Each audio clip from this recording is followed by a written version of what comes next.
अस्सलाम वालेकुम dear viewers, welcome back to my channel B S software engineering academy. आज की इस वीडियो में हम CS625 का जो हमारा पार्ट 2 MCQs का रह गया था, वो वीडियो ज़्यादा लंबी हो रही थी, तो इसलिए मैंने कहा ये नेक्स्ट वीडियो में बना दूँगी। और बहुत से स्टूडेंट्स की रिक्वेस्ट भी आ रही थी, तो ये पार्ट 2 आज हम इसका डिस्कस करेंगे। बहुत इंपॉर्टेंट MCQs हैं, अगर आप यही कर लेते हैं तो आप अपने मार्क्स में जो अपने फाइनल टर्म में इजीली जो है पास हो सकते हैं, क्योंकि MCQs जो हैं मोस्टली हैंड्स आउट रहते हैं और ये मैंने एक एक लाइन पढ़ के आप लोगों के लिए बनाए हैं। तो आपसे रिक्वेस्ट है कि काइंडली मेरे चैनल को सब्सक्राइब कीजिए और वीडियो को लाइक कीजिए, ताकि मेरा यूट्यूब चैनल जो है वो जल्द से जल्द ग्रो कर सके और इस तरह से मुझे भी मोटिव मिलेगा, मैं आप लोगों के लिए ज़्यादा अच्छे तरीके से काम कर सकूँगी। तो आपसे रिक्वेस्ट है काइंडली, तो हम अपना स्टार्ट करते हैं। Which managers are responsible for the long term strategy of the organization. Corporate managers जो होते हैं वो हमारे लॉन्ग टर्म स्ट्रेटजी मतलब कि वो एक लंबे अरसे तक हमारी ऑर्गेनाइजेशन के साथ काम करते हैं। और dash head office is in London में हेड ऑफिस किसका है? साइनाइड्स जो ब्रांच है उसका हेड ऑफिस जो है वो लंदन में है, ठीक है। अदर ऑफिस साइनाइड्स के अदर ऑफिस कहाँ कहाँ पे हैं? मैनचेस्टर में है, लिफ्ट में है, नर्थलैंड में है। इसके अदर ऑफिस मतलब ये अपने मोस्ट इंपॉर्टेंट MCQs हैं। हेड ऑफिस जो है वो कहाँ पे है? लंदन में। और अदर ऑफिस अदर ममालिक कंट्रीज़ में भी हैं। तो cyanides head office in London, ये डिफरेंट तरीके से आ सकता है। यहाँ पे साइनाइड्स जो है वो मैं स्किप कर दिया था और यहाँ पे लंदन स्किप कर दिया था, तो आपको पता होना चाहिए। इसको बताने का मकसद यही था। Technical directors is responsible for quality management जो है वो टेक्निकल डायरेक्टर्स की रिस्पॉन्सिबिलिटी होती है। उन्होंने क्वालिटी देखनी होती है प्रोडक्ट के, वो कितनी स्टेबल है, कितनी उसकी मतलब वो क्वालिटी को देखते हैं। डैश इन्वॉल्व स्टीलिंग और मिसयूजिंग सिस्टम आउटपुट फ्रॉड जो है वो मतलब कंप्यूटर का मिसयूज़ करके उसको चुरा लेते हैं या उनका मिसयूज़ करते हैं उनके आउटपुट को, तो ये हमारा क्या कहलाता है? आउटपुट फ्रॉड कहलाता है। The dash is responsible for all the revenue earning operations of the company.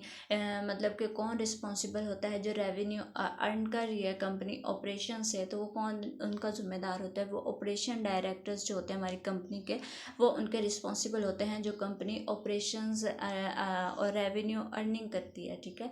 There are dash types of contractual agreement, 4 types हैं एग्रीमेंट के। ये जो शॉर्ट क्वेश्चंस की फाइल मैंने अपलोड की है उसमें डिटेल के साथ बताया हुआ है कि कौन कौन से हैं और उसके क्या क्या उनकी रिस्पॉन्सिबिलिटीज़ हैं, ठीक है। The supplier agrees to provide the services of one or more staff to work for the client. Contract hire, ये इसके 4 कॉन्ट्रैक्ट की जो हैं स्ट्रेटजीज़ हैं, ये बहुत इंपॉर्टेंट हैं शॉर्ट क्वेश्चंस के वाले से भी और MCQs के वाले से भी। MCQs तो 20% इनमें से लगने हैं, ठीक है। It is the job of the ensure that all projects are completed satisfactory. Operation director जो हैं वो ये इंश्योर करते हैं कि जो प्रोजेक्ट हैं वो अकॉर्डिंग टू हमारी विल के मुताबिक जो है वो काम करें। टेक्निकल डायरेक्टर्स रिस्पॉन्सिबल होते हैं रिसर्च के और डेवलपमेंट में। टेक्निकल उन्होंने रिसर्च करना होता है और वो फिर उसको डेवलप करते हैं। Dash is when files on computer are viewed, created, edited and deleted without authorisation. तो मतलब कि किसी की फ़ाइल को हम उठा के उसको व्यू करते हैं, उसको क्रिएट करते हैं, उसको एडिट कर लेते हैं, उसको डिलीट कर देते हैं कि बगैर उसके मालिक से, ओनर से पूछे हुए, तो वो हमारा क्या कहलाता है? कंप्यूटर हैकिंग कहलाता है। A dash is a sum of money given to the money. Grant जो है वो सम होता है मनी का जो कंपनी को दिया जाता है। अ लोन है जो कंपनी से हम लेते हैं, ठीक है। तो इनमें डिफरेंस अब एज अ शॉर्ट क्वेश्चन भी और एज अ MCQ जो आपने अपने माइंड में रखना है। Dash is money pay to company in exchange for a share in the ownership of the company. या इक्विटी कैपिटल होता है। ओनरशिप मतलब कंपनी को एज कंपनी ओनरशिप के ज़मरे में आ जाती है, उसमें शेयर हम डाल लेते हैं।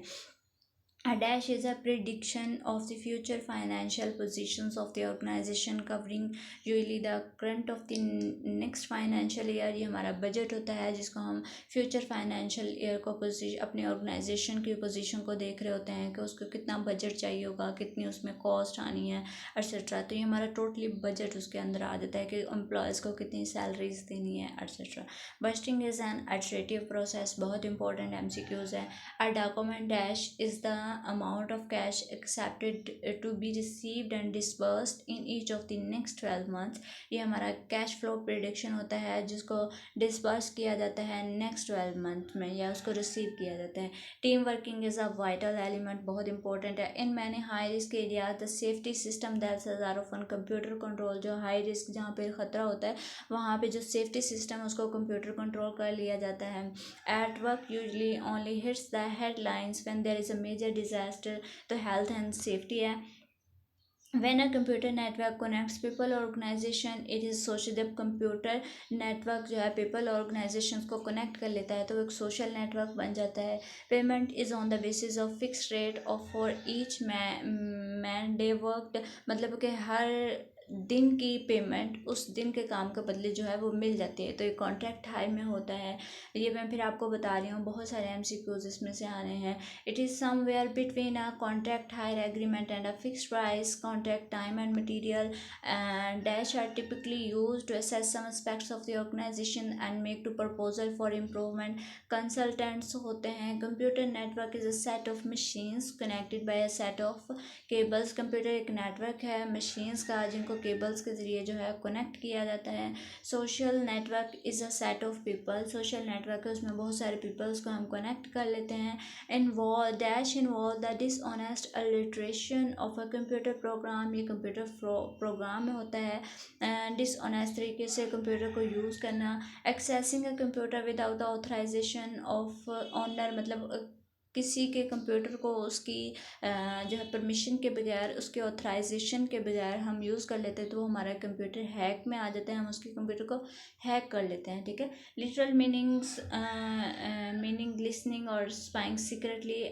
आवाज़ ड्रॉपिंग जो है इसके लिटरल मीनिंग है लिसनिंग और स्पाइंग सीक्रेटली। ठीक है। Dash refers to how your personal information is use by the organization और being an organization how you would make sure to protect data of your customer employees etcetera. Data protection है कि आप अपने data को किस तरह अपने employ से प्रोटेक्ट कर सकते हैं।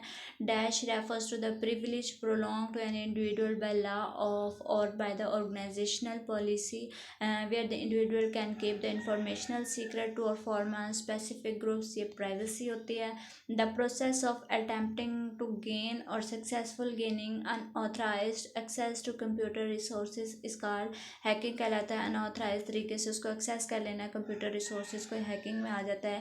A computer dash is someone who develop change और अटेम्प्ट, मतलब ये कंप्यूटर हैकर होता है जिसको चेंज कर लेता है डेवलप कर लेता है उसकी सिक्योरिटी हार्डवेयर को। Dash means taking control over the website owner a person who hacks the website. ये हैकिंग वेबसाइट में आ जाता है जिसमें आप किसी की वेबसाइट को हैक कर लेते हैं। Gathering information about the domain net hacking होता है। Dash is the process of recovering secret password for data that has been stored in or transmitted by a computer system। ये पासवर्ड हैकिंग में आ जाता है। Modifying existing features of the software is software hacking, the process in which a person hacks to find weakness in a system and then ensure patches them। Ethical hacking dash is unauthorized access to an email account or email correspondence। Email hacking में आ जाता है जिसमें आप उसके password को जो है अनऑथराइज तरीके से हैक कर लेते हैं। ये आई थिंक यही थे। हाँ जी, ख़त्म हो गए। तो होप्सो कि ये MCQ फाइल जो है आपके लिए हेल्पफुल साबित होगी। अगर आपको वीडियो पसंद आई हुई हो तो काइंडली चैनल को सब्सक्राइब कीजिए और वीडियो को लाइक कीजिए। मिलते हैं अपनी नेक्स्ट वीडियो में। Thank you so much for watching my video. अल्लाह हाफिज़।